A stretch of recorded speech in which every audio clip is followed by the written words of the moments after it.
सभी को नमस्ते। आपका हिंदी प्रज्ञा चैनल पर स्वागत है। हम पढ़ रहे हैं छंद। सबसे पहले ये कि छंद कहते किसे हैं। छंद जिस काव्य रचना में मात्रा, वर्ण, यति, गति, लय, तुक आदि का ध्यान रख करके शब्द योजना की जाती है उसे छंद कहते हैं। फिर छंद दो प्रकार के बताए कल मैंने आपको, कौन से, वैदिक छंद और लौकिक छंद। तो वैदिक छंदों की जो है संख्या वो 7 है और वैदिक छंदों को हम नहीं पढ़ते हैं, लौकिक छंदों को ही पढ़ते हैं। तो प्रथम आदि कवि अगर मानते हैं जिन्होंने छंद की शुरुआत की तो आचार्य पिंगल का नाम माना जाता है। आदि कवि तो महर्षि वाल्मीकि है और उनका जो पहला छंद उन्होंने प्रयोग किया था उसका नाम है अनुष्टुप छंद। ठीक है। और वैसे अगर छंद शास्त्र के प्रयोक्ता अगर माने जाए कि छंद शास्त्र का प्रारंभ किसने किया तो आचार्य पिंगल मुनि ने किया था। ये हमने कल पढ़ लिया था और उनकी रचना का नाम छंदः सूत्र था। कल हमने इसकी कुछ परिभाषाएं देख ली थी। आज देखते हैं आगे कि वर्ण किसे कहते हैं। फिर तो स्वर युक्त लिखित ध्वनि चिन्ह क्या कहलाते हैं, वर्ण कहलाते। देखो स्वर युक्त बिना स्वर के नहीं, जिनमें और इसमें क्या आ जाएंगे, स्वर आ जाएंगे और व्यंजन आ जाएंगे। स्वर और व्यंजन, स्वर युक्त लिखित ध्वनि चिन्ह वर्ण कहलाते हैं। छंद के अंतर्गत वैसे तो होते हैं, देखो छंद के अंतर्गत स्वर युक्त लिखित ध्वनि चिन्ह वर्ण कहलाते हैं। इसका मतलब ये हुआ कि जिन वर्णों में स्वर नहीं होता उनकी मात्राएं गिनी नहीं जाती। ठीक है, ये ध्यान रखें कि जिन वर्णों में स्वर सम्मिलित नहीं होता, जैसे उदाहरण देखिए, जैसे आगे लिख दिया क्या, तो इसमें इसकी मात्रा नहीं गिनी जाएगी क्योंकि इसमें स्वर सम्मिलित नहीं है। ठीक है, और ये इसकी दो मात्राएं गिनी जाएगी, ये दो मात्राएं गिनी जाएगी, ये इसकी मात्रा नहीं गिनी जाएगी। तो स्वर युक्त लिखित ध्वनि चिन्ह क्या कहलाते हैं, वर्ण कहलाते हैं, जिसमें स्वर और व्यंजन दोनों आ जाते हैं। और मात्राएं गिनने के नियम है, हम इससे अगला टॉपिक मात्राओं का ही पढ़ेंगे तो उसमें क्या क्या नियम है वो आपको पता चल जाएगा। बहुत आसान टॉपिक है ये। अगला देखते हैं गण। अब गण किसे कहते हैं, 3 वर्णों के समूह को गण कहते हैं और गण के 8 भेद होते हैं। और इसका एक छोटा सा सूत्र है, यह माता राज भान शैल गा। और इस सूत्र से सारे गण बनते जाते हैं, बहुत ही आसान है। तो एक सूत्र ये याद कर ले, यह माता राज भान शैल गा। अब देखो ये सूत्र मैंने लिख रखा है, आपका टाइम बर्बाद नहीं हो इसलिए मैं इसे पहले ही लिख लेती हूँ, यह माता राज भान शैल गा। अब देखो एक एक देखते हैं इनको। पहले हमने लिख लिया गण का नाम, फिर मात्राओं का क्रम क्या है, मात्राएं किस क्रम से आई हैं, फिर इनकी संख्या क्या है, मात्राओं की संख्या क्या है, इससे संबंधित उदाहरण ये हमने देखे हैं। अब ये देखो यहाँ इस सूत्र पे आ जाओ आप, यह माता, तो यह माता और इस गण का नाम क्या बना, यह गण। जो पहला अक्षर होगा उसी के नाम के आधार पर गण का नाम बनेगा। और पहले से तीसरा एक मतलब 3 वर्णों के समूह को गण कहते हैं। तो यहाँ पर हमें पहला, दूसरा, तीसरा 3 वर्ण देखने हैं। जैसे पहला है यह माता, तो ये बन गया यगन। इसका पहला अक्षर क्या है, यगन है। और यह माता, ठीक है, और इसका क्या बन गया, गण का नाम क्या हो गया, यगन हो गया। फिर इसमें मात्राएं कौन कौन सी है यगन में। अब यह माता आया तो देखो इसमें यह मात्रा, एक मात्रा इसमें तो, और यहाँ 2 है और यहाँ 2 मात्राएं हैं। तो ये टोटल कितनी मात्राएं हो गई, 5 मात्राएं हो गई। अब 5 मात्राओं से संबंधित कोई उदाहरण हमें देखना कि कोई भी शब्द हम लिख सकते हैं, ऐसा जरूरी नहीं कि जो मैंने लिख रखा वही होगा, कोई उदाहरण लिख सकते हैं। जैसे हमेशा, अब इसमें देखो ये 1 मात्रा है, ये 2 है और ये 2 है, तो 5 मात्राओं का उदाहरण है ये। अगला उदाहरण कहानी, ये 1 मात्रा है, ये 2 है, ये 2 है, तो ये भी 5 मात्राओं का उदाहरण है। हम और भी उदाहरण इसी प्रकार के ले सकते हैं। फिर आगे देखो, फिर दूसरे वर्ण पर आ जाओ आप, माँ तारा, क्योंकि हमें 3 वर्ण ही लेने हैं, उससे आगे जाना ही नहीं है। तो पहले हमने यह से 3 वर्ण लिए, यह माता, अगला हो गया माँ तारा, माँ तारा यहाँ तक आ गए। तो ये मैं के आधार पर क्या नाम होगा इसका, मगन। यहाँ तो यह के आधार पर, पहले वर्ण के आधार पर ही गण का नाम होगा। और 3 वर्णों का समूह गण कहलाता है, अर्थात हमें हर बार 3 वर्ण लेने हैं। तो उससे आगे माँ तारा था तो ये गण का नाम मगन हो गया। ठीक है, इसका उदाहरण हो गया माँ तारा। अब माँ तारा में कितनी मात्राएं आएंगी, इसमें तो सारी 2-2 मात्राएं हैं, माँ तारा 2-2 मात्राएं हैं, तो ये 6 मात्राएं होगी। इसी प्रकार का अगर हम कोई और उदाहरण देखते हैं तो जैसे पांचाली, यहाँ पर भी 2 मात्राएं, 2 और 2, ये भी 6 मात्राओं का ही उदाहरण है, 2, 2 और 2। और अम्बाला, यहाँ पर भी देखो जहां पर विसर्ग होता है और अनुस्वार होता है वहां पर दो मात्राएं गिनी जाती है। वैसे तो हर्ष स्वर होता है उसमें एक मात्रा, और जो दीर्घ स्वर होते हैं उसमें दो मात्राएं होती है। लेकिन जिन हर्ष स्वर पर, क्योंकि ये तो हर्ष स्वर ही है ना, तो हर्ष स्वर कौन कौन से है? ए, ई, उ और री, यही तो है हर्ष स्वर, ये तो हमें पता है। तो अब इनके ऊपर, अब अगर इसके ऊपर अनुस्वार है ये, तो यहाँ पर मात्रा दो गिनी जाएगी, एक नहीं गिनी जाएगी। अगर इसके बाद जैसे अतः है, अतः लिखें तो इसके बाद विसर्ग है, तो यहाँ पर भी ये जो तय है इसकी दो मात्राएं गिनी जाएगी, एक नहीं गिनी जाएगी, ये याद रखें। अभी इसके बाद ही मात्राओं के नियम और लिखवाऊंगी तो आपको पता चल जाएगा। ठीक है, तो ये दो मात्राएं, फिर यहाँ भी दो है और यहाँ भी दो है। ठीक है, अब अगला देखो यहाँ जो नियम पर मा तारा, अब अगला वर्ण कौन सा है? ता, तारा जय, तारा जय, तो यहाँ पर हो गया। तो ये तारा जय, तय के नाम पर क्या हो गया? गण का नाम तगण, तय के नाम पर तगण, और ये मात्राएं तारा जय, तो ये देखो तारा जय। अब इसमें मात्राएं कितनी है? दो, दो और एक, और ये गण का नाम हो गया तगण। इसमें पांच मात्राएं हैं, संख्या मात्राओं की पांच है। उदाहरण ये है राजेश, देखो पांच कैसे? दो, दो और एक, उदाहरण सही है। और जैसे बीमार है, इसमें भी दो मात्राएं, दो आएगी, ये एक आएगी। ठीक है, फिर आगे देखो इसमें तारा जय। अब अगला वर्ण कौन सा है? रा, राजय भा, अभी आ गए हम, ये राजय भा। अब इसके नाम से गण का नाम क्या पड़ा? रगण नाम पड़ गया। तय के नाम से तगण पड़ा था, रे के नाम से रगण पड़ा। अब यहाँ पर मात्राएं कितनी होनी चाहिए? दो, एक और दो, इस क्रम में पांच मात्राएं होनी चाहिए, दो, एक और दो के क्रम में, मात्राओं का क्रम भी सही होना चाहिए। तो ये देखो ताराजय और ये राजय भा, तो इसके नाम से गण का नाम रगण पड़ा। पांच मात्राएं होगी, दो, एक, दो के क्रम से, टोटल पांच मात्राएं हैं, और यहाँ दो, एक और दो। फिर इसी तरह से दो, सा में तो दो ही आएगा, ही, ये ई की छोटी की मात्रा है, देखो ई की छोटी की मात्रा है तो एक गिनी जाएगी, क्योंकि हमने हर्ष स्वर देखे ना, जहां पर छोटी ई की मात्रा होगी वहां पर भी एक मात्रा गिनी जाएगी, जहां पर छोटे ऊ की मात्रा होगी वहां पर भी एक ही गिनी जाएगी, इसलिए यहाँ पर एक आएगी, और बा आ की मात्रा है तो ये दो गिने जाएंगे। अब अगला देखो रा जय भा, फिर जय भान है, आगे हमें तो हर तीन वर्णों का समूह बनाना है। रा जय भारा को छोड़ो, अब जय भान है, जय भान है। अभी जय भान है तो जय के नाम से क्या बन गया? गण का नाम जगन। मात्राएं कैसी चाहिए?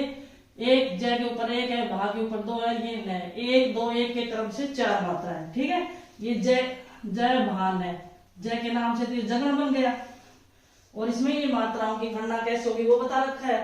फिर इसमें एक, दो और एक के क्रम से चार मात्राएं होगी। इसी प्रकार का हमें उदाहरण देखना, जैसे अभी छोटे ऊ की मात्रा है, अगर यहाँ पर बड़े ऊ की मात्रा होती तो मात्राएं दो गिनी जाती, यहाँ पर छोटे ऊ की मात्रा है इसलिए यहाँ पर एक मात्रा गिनी जाएगी। फिर ये रे, ए की मात्रा दो और ये एक, तो इस क्रम से ये है। इसी तरह से सुनार, एक, दो, एक। ठीक है, इतना समझ में आया आपको? तो इस तरह से गण, तीन वर्णों के समूह को गण कहते हैं। ये सूत्र आप याद रख लें, ये माता राज बाने से लेगा, पहले वर्ण से लेकर तीन वर्ण, और हर बार तीसरा वर्ण, तीन तीन वर्ण मिलाते चले। फिर जो ये अंत में बचेंगे लघु और गुरु, इनकी मात्राएं लघु और गुरु की मानी जाएगी। हम आगे देखते हैं, इस बोर्ड पर इतना ही आ रहा है। अब अगला देखते हैं, 5 तक हमने देख लिया, छठा क्रम देखते हैं। गण के बारे में हमने 5 तक देख लिया, अब छठा है। छंद का सूत्र मैंने लिख दिया फिर से, यह माता राज भान शैल गाइए, आप अच्छे से याद कर ले। अब 5 तक देख लिए थे, अब भा न से, अब देखो ये भा न से, क्योंकि हमने तो 3 ही वर्ण लेने हैं ना। अब इसमें मात्राएं भी कौन कौन सी आएगी? ये गुरु मात्रा, इसको गुरु मात्रा बोलेंगे, दो नहीं है ये गुरु मात्रा का चिन्ह ही ऐसा है, गुरु मात्रा, और ये लघु मात्रा। ठीक है, तो ये भा न से, और इससे कौन सा गण बना? भगण, भय के नाम से, क्योंकि हमने पहले वर्ण के आधार पर उसके नाम से ही गण का नाम है, तो भगण। जैसे कि ये पहला था यगण, फिर मगण, तगण, रगण, जगण, भगण, और अगला आएगा नगण, इसी तरह से। तो भा न से, इसके नाम पर भगण हो गया। अब इसमें मात्राएं कितनी आएगी? गुरु, लघु, लघु के क्रम से 4 मात्राएं आएंगी। ये गुरु, लघु और लघु, इसके क्रम से 4 मात्राएं। इसी तरह का कोई भी हम उदाहरण ले सकते हैं, जैसे भा रहते, तो इसमें दो मात्राएं और ये लघु लघु, दो का मतलब दीर्घ मात्रा, गुरु मात्रा बोल सकते हैं, गुरु भी बोल सकते हैं, गुरु मात्रा, गुरु और लघु, देखो गुरु और लघु भी बोल सकते हैं, ठीक है। और ये राहत है, तो इसमें ये गुरु मात्रा और ये लघु और लघु, इस तरह से ये इसका उदाहरण है। फिर अगला देखना है हमें न से ले, यहाँ पे आ गया न से ले, हमें तो तीन ही वन देखना है, न से ले, और इन तीनों पर मात्राएं कौन कौन सी है, न के ऊपर भी एक है, से के ऊपर भी एक और ले के ऊपर भी एक ही, इसमें कोई भी दीर्घ व्यंजन नहीं है। अब देखो न से ले, तो न के नाम पर क्या पड़ा, इस गण का नाम नगण पड़ा। मात्राएं कितनी है, तीन, लघु लघु के क्रम से तीन मात्राएं हैं। जैसे उदाहरण हमने देखा क मैं ले, सु मैं ने। अब मैंने कहा था ना कि ऊ की मात्रा अगर आती है, छोटे ऊ की अगर आती है तो वो हर्ष स्वर के अंतर्गत आएगी, तो इसकी मात्रा एक गिनी जाएगी। अगला उदाहरण देखो, अब देखेंगे से ले गा, अगला क्या जाएगा, अगले तीन वर्ण ही लेने हैं, तो से ले गा, और इसके नाम से ही गण का नाम क्या पड़ गया, सगण, से ले गा। मात्राएं कौन कौन सी आएगी, लघु मात्रा और गुरु मात्रा, इसके क्रम से चार मात्राएं आएंगी। तो ये से ले गा, गण का नाम सगण हो गया, चार मात्राएं हैं, लघु लघु और गुरु के क्रम से चार मात्राएं हैं। उदाहरण देखें, से रेला, तो इसमें लघु लघु और गुरु, लघु लघु और गुरु मात्राएं। इस प्रकार से इसके गण के 8 भेद हुए, बड़े ही आसान है, आप अच्छे से समझ सकते हैं इसको। प्रत्येक वर्ण के नाम से तो गण का नाम है, और ये सूत्र याद करते आपको सारा याद हो जाएगा। बाद में दो वर्ण बचे, जो दो बचे, ये लघु और ये गुरु। ये ले से क्या होगा, लघु वर्ण, लघु, और ग से क्या आ जाएगा, गुरु वर्ण, ठीक है ना। तो सभी वर्णों का यहाँ पर अर्थ है, कोई भी यहाँ पर निरर्थक नहीं है, सभी वर्णों का यहाँ पर अर्थ दिया गया है। इस सूत्र से ही पूरा छंद जो है वो आपकी समझ में आ जाएगा।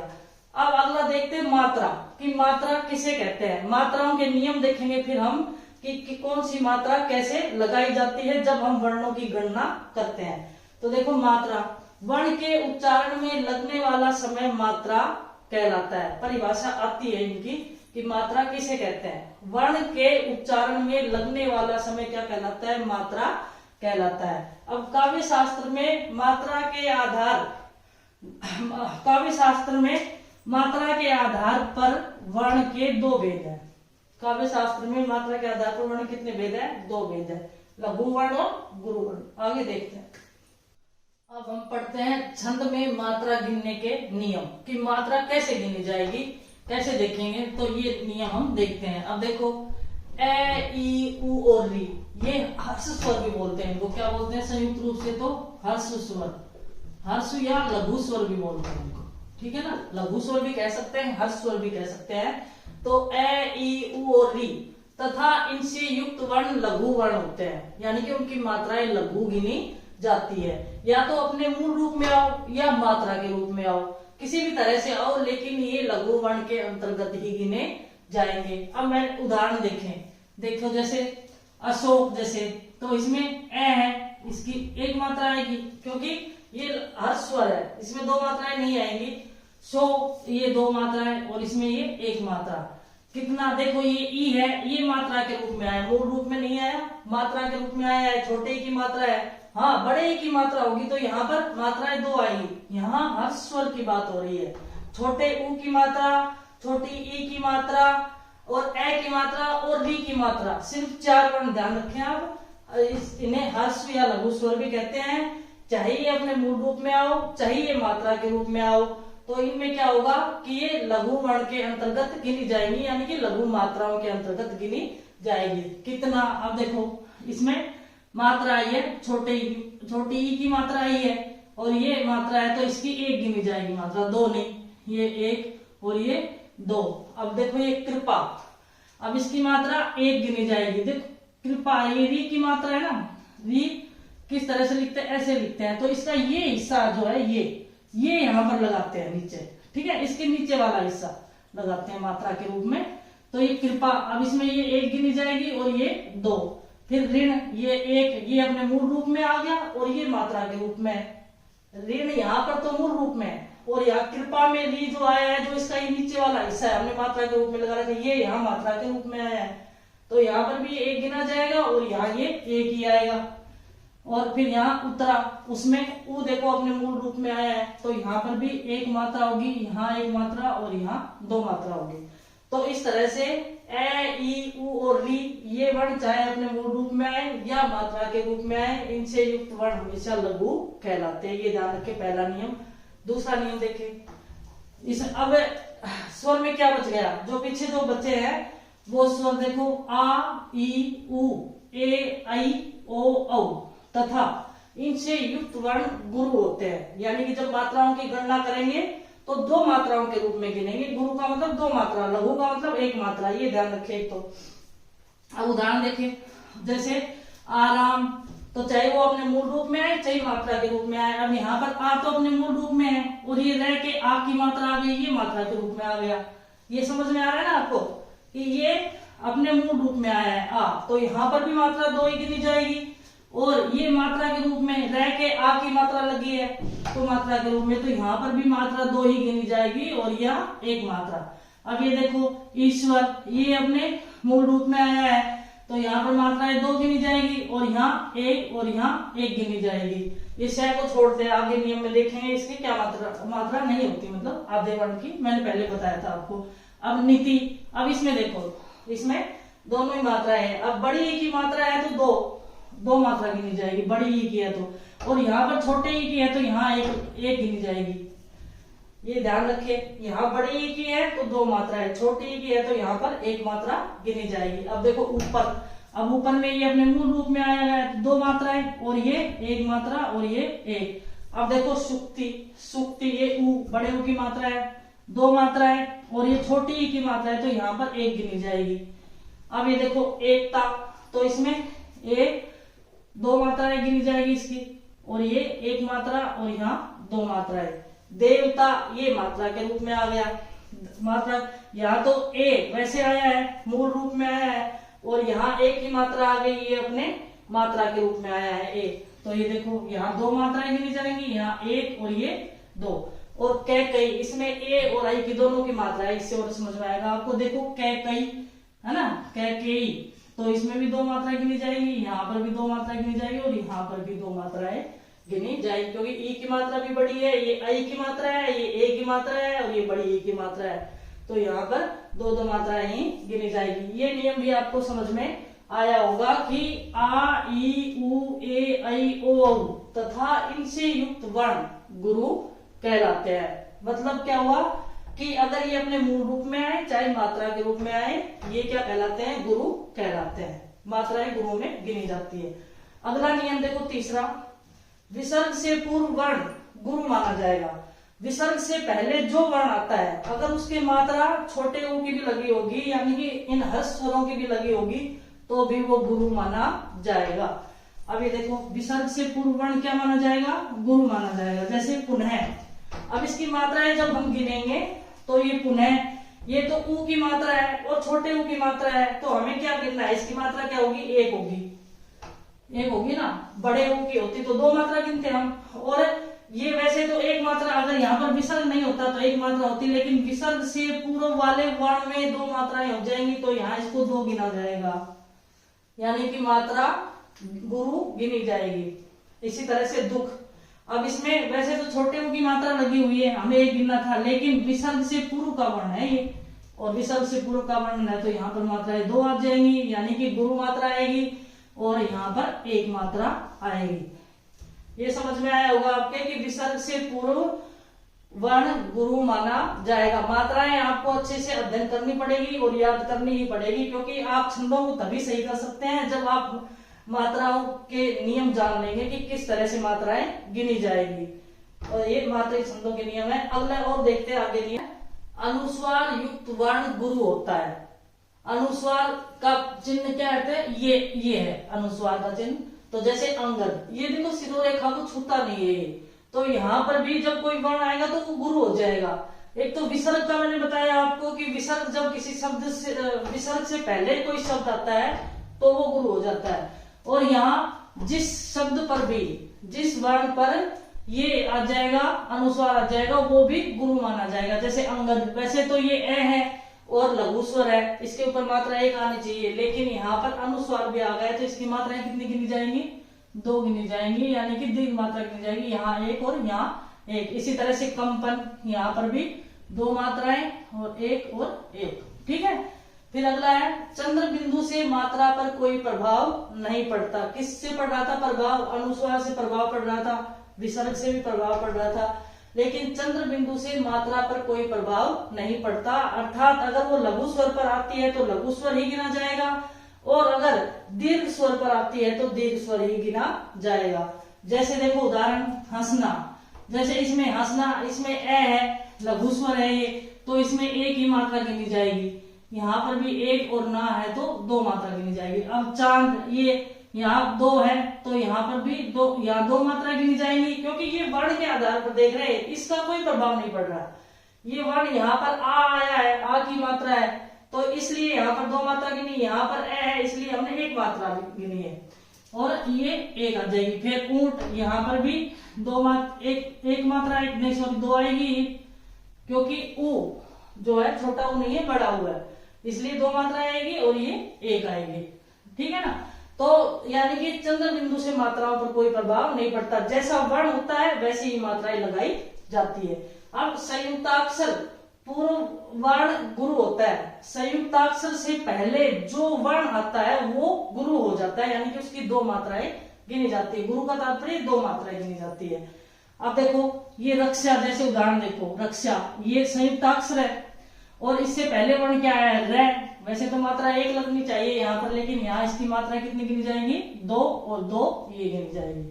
पुत्र, अभी त्र आया है, ये संयुक्ताक्षर है ना, 6 त्र गे स्र, ये संयुक्ताक्षर है। अभी त्र आया है संयुक्ताक्षर, तो इससे पहले वर्ण कौन सा है?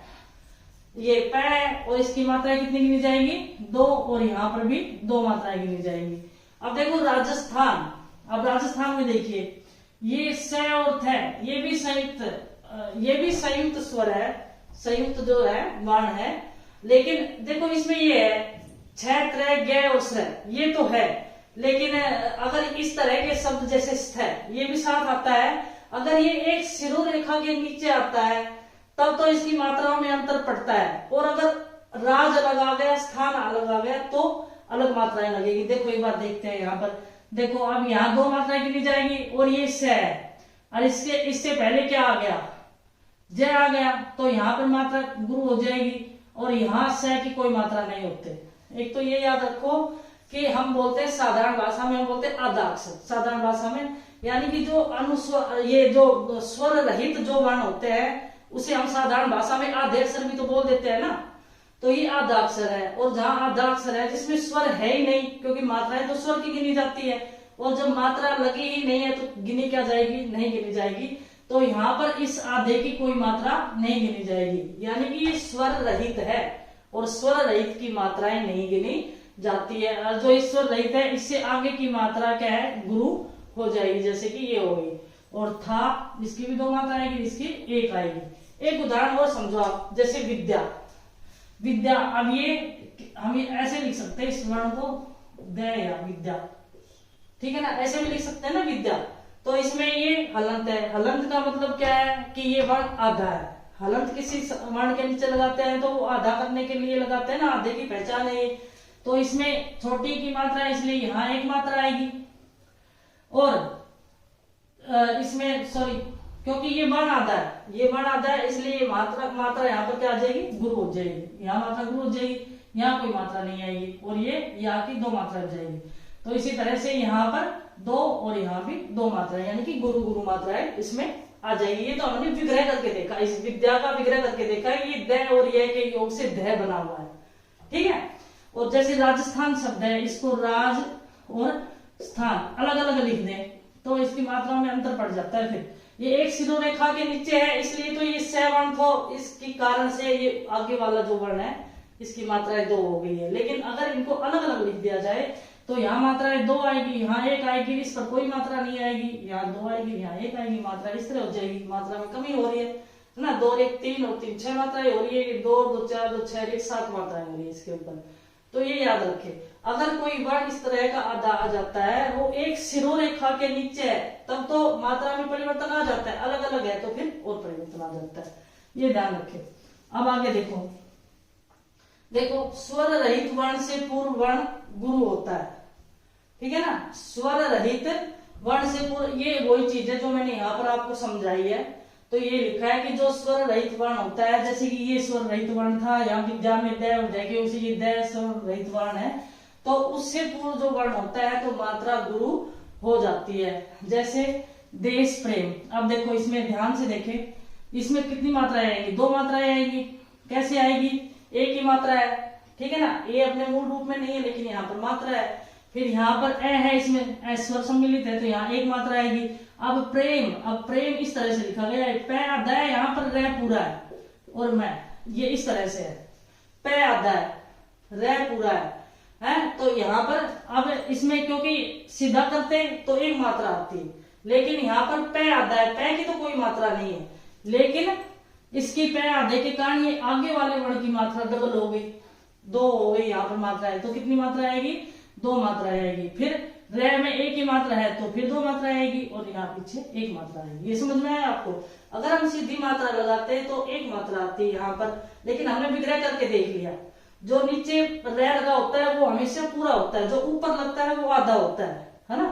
तो ये नीचे वाला रे है, ये पूरा रे है, और इससे जो ये सब पे है ये आधा है, ये आधा है, इस कारण ये आधा है, तो इस कारण से जो स है इसमें मात्रा एक की बजाय 2 लगेगी, यानी कि मात्रा अधिक हो जाएगी। और यहाँ पर रे एक ही मात्रा है, इसलिए यहाँ 2 मात्रा आएगी और यहाँ एक मात्रा। अब एक और उदाहरण देखिए, वल्लभ, देखो आसान सा है वल्लभ। अब इसकी क्या स्थिति होगी, अब इसमें ये आधा वर्ण है, आधे वर्ण से पहले क्या है, अगर आधा वर्ण नहीं होता तो जाहिर है यहाँ एक मात्रा आती, लेकिन आधे वर्ण से पूर्व मात्रा क्या हो जाती है, स्वर रहित वर्ण से पूर्व मात्रा गुरु हो जाती है। तो ये स्वर रहित वर्ण तो ले है, यहाँ तो कोई मात्रा नहीं आएगी, यहाँ मात्रा कितनी आ जाएगी, 2 हो जाएगी, एक की जगह 2 होगी, यहाँ मात्रा गुरु मात्रा हो जाएगी, और यहाँ 1 और यहाँ 1, ठीक है। ये समझ में आया। एक शब्द और मुझे समझ में आ रहा है, मुझे याद आ रहा है, देखो जैसे उज्ज्वल।